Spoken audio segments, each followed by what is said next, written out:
Bonjour et bienvenue dans ma nouvelle vidéo d'actualité scientifique. La société, qui tente de ressusciter le mammouth, fait une percée dans le domaine des cellules souches. Il suffit parfois d'un rien pour entreprendre une tâche titanesque. C'est ce qu'espèrent les chercheurs qui tentent de ressusciter le mammouth laineux en annonçant ce qu'ils considèrent comme une avancée dans leurs efforts. Une entreprise texane a fait de la disparition son métier. Elle s'intéresse non seulement à la disparition du mammouth laineux, mais aussi à celle des dodos et du thylacine d'Australie, toutes deux chassées jusqu'à l'extinction au cours des 500 dernières années. L'élément clé est l'annonce faite cette semaine par des chercheurs de Colossal Biosciences qui affirment avoir obtenu des cellules souches pluripotentes induites à partir d'éléphants d'Asie. Les CSPI peuvent être reprogrammées pour se transformer en n'importe quel autre type de cellules. Elles sont particulièrement utiles en bioingénierie pour leurs applications dans le développement cellulaire, la thérapie et le transfert d'informations génétiques d'une espèce à l'autre. Les nouvelles CSPI de Colossal sont les premières cellules d'éléphants modifiées converties à l'état embryonnaire. Un développement utile si vous êtes à la recherche d'un mammouth laineux, ou plutôt un animal qui ressemble à un mammouth laineux. Jean-Louis Rionnaï-Soli, qui dirige l'équipe des sciences biologiques de Colossal, dans un communiqué, dans le passé, une multitude de tentatives pour générer des CSPI d'éléphants n'ont pas été fructueuses. Les éléphants sont une espèce très particulière et nous commençons à peine à effleurer la surface de leur biologie fondamentale.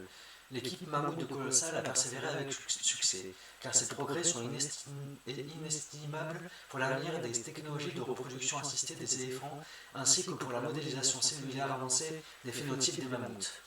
Sont colossales, les nouvelles cellules souches ont pu se différencier dans les 3 couches germinales qui donnent naissance à tous les types de cellules, et selon pathogènes et selon George, généticien et cofondateur de Colossal, cette découverte ouvre la voie à la création de liens entre les gènes et les caractéristiques des espèces modernes et disparues, y compris la résistance aux conditions environnementales extrêmes et aux agents. Les animaux que Colossal espère reproduire seront des éléphants d'Asie, génétiquement modifiés pour résister au froid et surtout couverts de poils hirsutes à la manière des mammouths laineux, leurs cousins disparus. Colossal prévoit également de produire des espèces approximatives de tigre de Tasmanie ou thylacine, qui a disparu vers 1936, et du dodo, un oiseau incapable de voler originaire de l'île Maurice, qui a disparu en 1681. D'autres entreprises, notamment Revive and Restore, poursuivent des objectifs similaires avec d'autres espèces, dont la poule de bruyère et le pigeon voyageur. Une espèce de remplacement n'est pas vraiment une vieille créature amenée à la vie, comme le décrit un rapport de 2016 de la Commission de la sauvegarde des espèces de l'Union internationale pour la conservation de la nature. Proxy est utilisé ici pour signifier un substitut qui représenterait d'une certaine manière, par exemple phénotypiquement, comportementalement, écologiquement, une autre entité, la forme éteinte. Le groupe a ajouté que proxy est préféré à facsimilé qui implique la création d'une copie exacte. Il ne s'agit pas seulement de disposer de matériel biologique provenant d'un animal éteint. Les chercheurs qui étudient la possibilité de ressusciter le rat de l'île Christmas, Ratus nativitatis, ont constaté que certains gènes ont tout simplement été perdus au fil du temps, malgré la quantité de données qui ont pu être glanées dans les tissus historiques et dans ses plus proches parents.